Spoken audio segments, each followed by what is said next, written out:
and the art vault he swore was sealed. The calendar square landed at 6:09 p.m., neat as a museum label.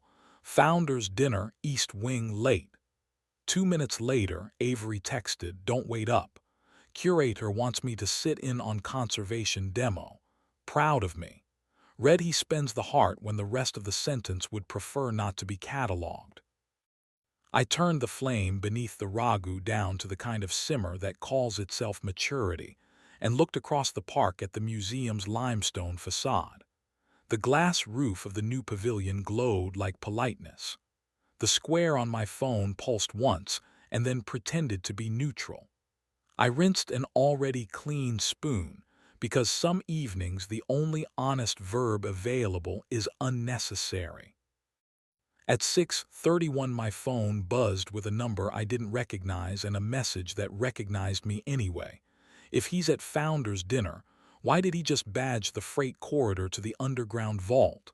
Loading dock off Cherry. Ask no questions. The guard likes crossword clues.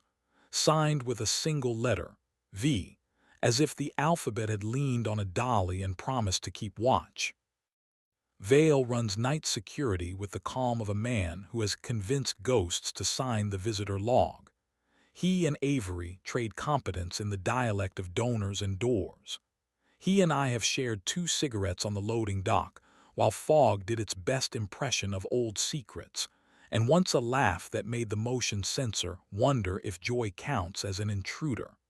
We have not touched. I remember not touching more clearly than some men remember vows. "Why tell me?" I typed. "Because your calendar is polite and my key logs aren't," he sent back, because he looked up before he swiped. People only look up in that hall when they want oxygen, because the vault is sealed the way champagne is hydration. Cherry Street wore wet tire marks and older regrets. The dock guard's newspaper lay open to a clue about 5-letter word for escape. I said, "Egress," and he waved me through without moving his mouth. The freight door's reader blinked the color of discretion. The corridor beyond smelled like paper that had learned how to live forever. At the end of the hall, the climate vestibule exhaled permission. Beyond it, the vault, aisles of rolling stacks, steel and hush, drawers labeled with numbers that believed in themselves. A camera slept with one eye open. The air was the temperature of custody. Against a work table beneath a single sensible lamp, Avery stood with his jacket off and his shirt open, one button past credible. Opposite him, 2 fingers resting on the table's edge in a pose that pretended not to invoice, was Calder Leclerc, developer, board chair, a roomer with a nomming wall. Calder's hand hovered near Avery's wrist without landing, because proximity photographs better than contact when you intend to appear tasteful while being otherwise. "Sealed is busy," I said from the threshold, voice steady as a docent. Avery turned. For a beat the truth used his face like a skylight. Then the public version of him arrived, the one that comes with a practiced smile and a tolerable alibi. "Mason," he said. How did?" "Vale likes nouns," I said. "I like doors." Calder smiled in the language of benevolent malice. "We were discussing provenance," he said. "Donors enjoy the feeling of stewardship." "I prefer stewardship that doesn't require a camera to keep secrets," I said. Avery took a step toward me and let the cold air take the second. "We were reviewing the new acquisition," he said. He wanted to see the paper fiber under the light. "Light flatters everyone," Calder said. He lifted his palms with sincere efficiency. 2 minutes. Humidity has opinions, so do I. He drifted along the row where paintings slept like conspirators, stopping at a crate whose stencils whispered the name of a dead collector. As he passed, 2 fingers touched Avery's shoulder, punctuation, not persuasion. The camera did not blink. Avery watched me the way men watch storm fronts they hope will choose them. I was going to text you, he said, lower now, the voice he keeps for mornings and the soft under my jaw. After. I wanted to know I could leave this room without being corrected by it. You wanted to be caught, I said. Not punished, caught. He breathed once, and in air like this the breath felt like a contract. Yes. There is a temperature at which grammar resigns from service. I crossed the short distance and put my mouth on his because steel and paper deserve an honest witness now and then.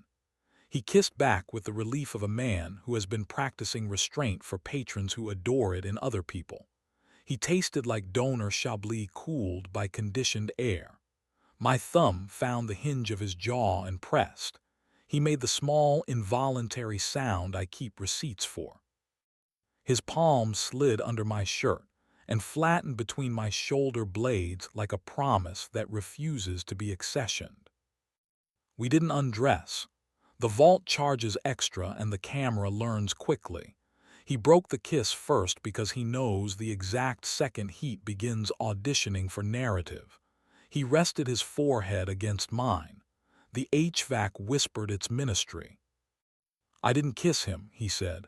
I wanted to want to. I texted Vale instead. You did, I said. He prefers oxygen to salvage.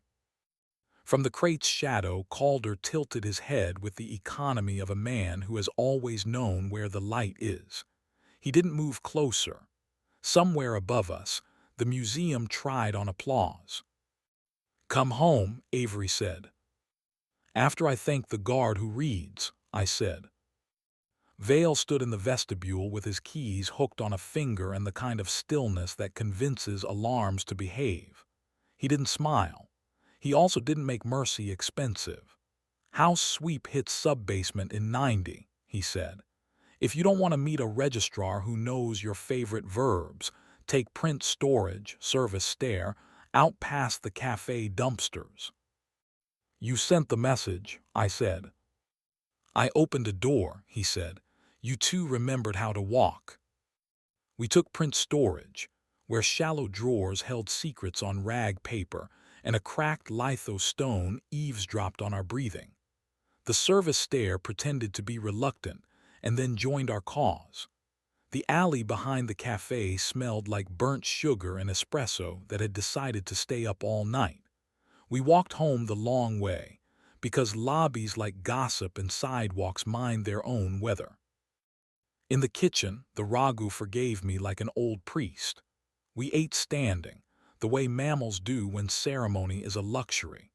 He told me Calder had been sculpting a compliment into a proposition for a month, and he had helped because selection feels like love when usefulness has emptied your pockets. I told him Vale had texted because some men prefer heir to alibi. He didn't ask whether Vale and I had ever been a worse idea.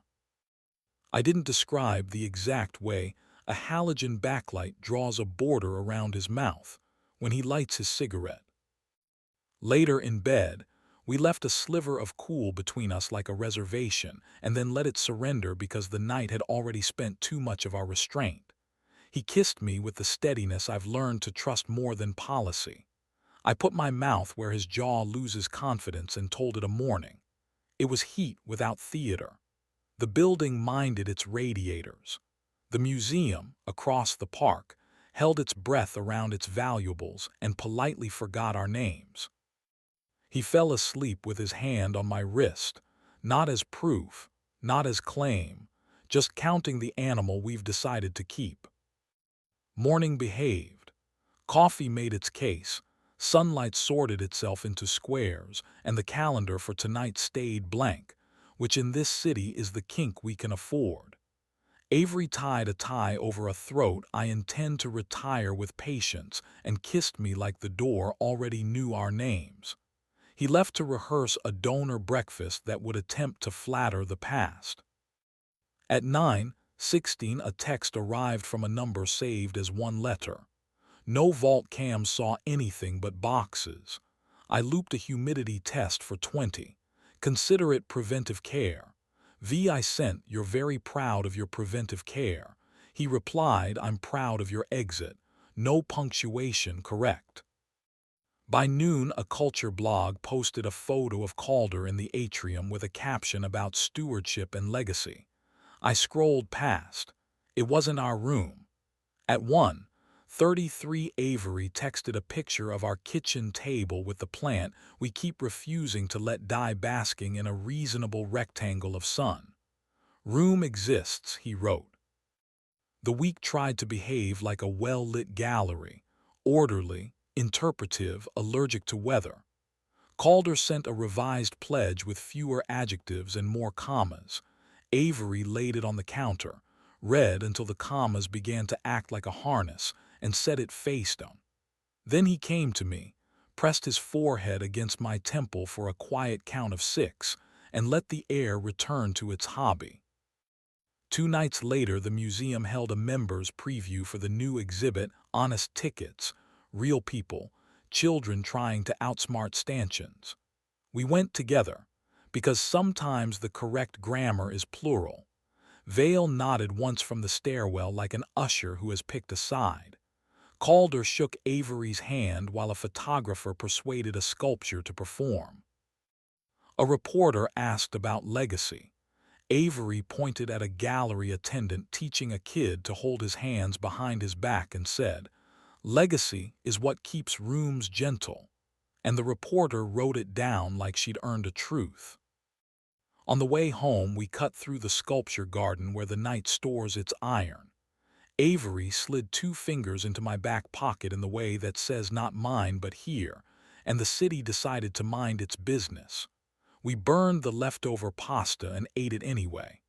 At the bedroom door, he kissed me the way good sentences land, without ornament, unavoidable. I answered as if verbs were the last honest currency. It did not stay tidy. It never does here. An anonymous account posted a grainy still from a loading dock camera, 2 silhouettes in a steel room, one with a hand too near to be polite. The caption invented entanglement, the comments rented outrage and billed it per scroll. I put my phone down next to the plant and watched the plant win. Avery texted me a different image. The vault at noon, a conservator peering through a microscope while a hygrometer confessed contentment. "Our version works for a living," he wrote. On Sunday, Vale texted, "Sub-basement's quiet. Want to sit where no one sells you a seat?" We went. He handed us paper cups of museum coffee and showed us the lock sensors that lie, the latch that loses its temper in humidity, the way the emergency lights tell you more than the cameras ever will. He didn't flirt with anything, not even the truth. He stood with his hands in his jacket pockets and told us a joke about rich men who think vitrines are metaphors. I liked him better for refusing to be essential when he didn't need to be. The following week, the museum staged a press event to announce an outreach program with more sincerity than budget. Avery spoke first, about bolts and climate and the joy of maintenance, which is the only speech that ages correctly. Calder promised to help the city meet its past on time, a sentence that managed to spend nothing and still be applauded. After, he shook Avery's hand and then looked at me with the careful respect of a man evaluating whether he cannot purchase. "You're both very good at exits," he said. "Practice," I said. He laughed because he had to acknowledge it. A columnist with a talent for adjectives implied Avery's access owes to private tour. The piece included a photo of racks that could have been any racks and a paragraph that could have been any rumor. The comments did their choreography. I took the plant to the sink and let the water speak to its roots like a patient conspiracy. That night we turned our phones face down, cooked like we believed in stoves, and watched steam pretend to be absolution. On a wet Thursday, Vale sent a single word, weather, and we met him at the dock where the rain negotiated with the gutter. He showed us which drain clogs first, why nobody decent trusts a door that apologizes, and where to stand when thunder asks for a witness. He didn't ask about the photos. We didn't say his name out loud. We stood 3 people wide under a corrugated awning and let the storm erase the rest of the sentences. Life kept not being simple. Calder kept sending commas that wanted homes. Avery kept returning them with better ones. The plant kept inventing a shade of green that made vanity look employable. We kept our calendar squares blank on purpose, because blanks are the only promises rooms respect. Sometimes, after midnight, we pass the museum. Through the glass you can't see the vault, only the lobby practicing conversation and a sculpture pretending to remember. We circle the block and go home without letting the building perform at us. He takes my wrist like a man reteaching himself the grammar of doors. I think about the vault and the 2 minutes that were enough, about how some rooms try to own you and others teach you to leave correctly. Sometimes I think about Calder paused in the cold light like a man who wants to buy air and discovering it does not invoice. Sometimes I think about Vale's line, "I opened a door," and how it is the only biography I want for this version of us. Tonight's square is empty. We're leaving it that way.